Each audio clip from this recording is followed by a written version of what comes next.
जय जगन्नाथ सांग मैंने आपण मैंने गोटे फ्रेश मिनी ब्लॉग को स्वागत कर दूची।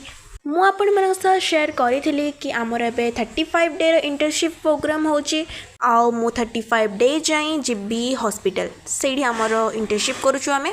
आउ आज थिला आमर फर्स्ट डे आउ आमको आज से परमिशन नबारे भाई 3 घंटा लगला माने आमे पूरा हॉस्पिटल एते माने चक्कर मारचु आमर गोड़ बथा गला माने कौन ही कहबी। आ एटा होची काजू गछ जहाँ को काजू देखिबार अच्छी तो मत कमेंट रे कहीदेव मु केबे ना केबे देखैदेबी आउ भलरे आमर आज फर्स्ट डेटा कंप्लीट हो जाइतिला।